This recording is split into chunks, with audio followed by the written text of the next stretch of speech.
आज की कहानी है बिहार से, जहाँ संजय अपनी पत्नी किरण, 12 साल का बेटा अंकित और 7 साल की बेटी पूजा के साथ रहता था। उनका घर सड़क के किनारे था। सब कुछ सही चल रहा था जब तक उनके घर के बाहर दरवाजा पीटने की आवाज नहीं आई तब तक।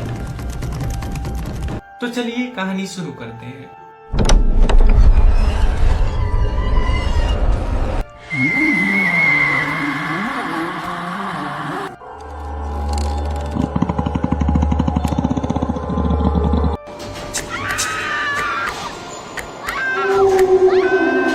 उस रात अचानक से कोई दरवाजा पीटने लगा। खट खट खट।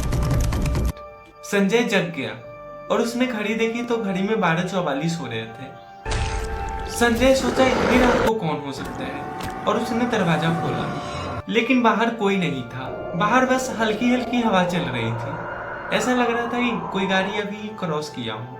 संजय ने सोचा शायद कोई मजाक कर रहा होगा, लेकिन असली चीजें तो अभी शुरू ही हुई थी। अगली रात ठीक उसी समय फिर से किसी के आने का एहसास हुआ और फिर से वही प्रोसेस हुआ, दरवाजा पीटने की, खटखट। लेकिन इस बार संजय ने नहीं खोला डोर। लेकिन संजय को महसूस हुआ कि उसके घर में कोई है और वो चल रहा है, जैसे कोई घर के अंदर घूम रहा हो, जबकि दरवाजा बंद था और सब लोग एक ही कमरे में थे। तीसरी रात सब लोग खा के सोने गए और सेम वही टाइम पे पूजा अचानक बेड से उठकर दरवाजे के पास जाके खड़ी हो गई और वो धीरे से बोली, मम्मी वो अंदर आ गया है। किरण डर गई और उसने पूछा, कौन बेटा?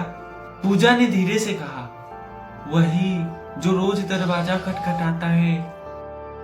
तभी कमरे के कोने में एक लंबी काली परछाई दिखाई दी और वो धीरे धीरे दीवार से अलग होने लगी।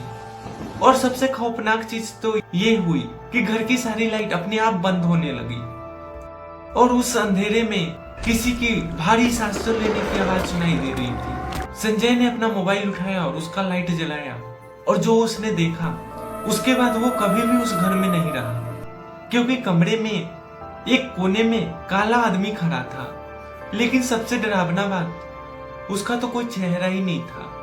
अगली सुबह संजय वो घर छोड़ के चला गया, लेकिन पड़ोसी आज भी बोलते हैं उस घर के दरवाजे रोज बहुत रात तक खटखटाते रहते। खैर संजय ने उस घर को छोड़ दिया और वो अभी सुखी जीवन जी रहा है दिल्ली में। तो दोस्तों, आज की कहानी अगर अच्छी लगी हो तो मेरे YouTube चैनल को सब्सक्राइब करें और बेल आइकन को ऑल पे सेट करें। अगर ये वीडियो आप Facebook पे देख रहे हैं तो Facebook चैनल को फॉलो करें और लाइक कमेंट शेयर करना बिल्कुल भी ना भूलें दोस्तों। तो आप लोगों से विदा लेते हैं।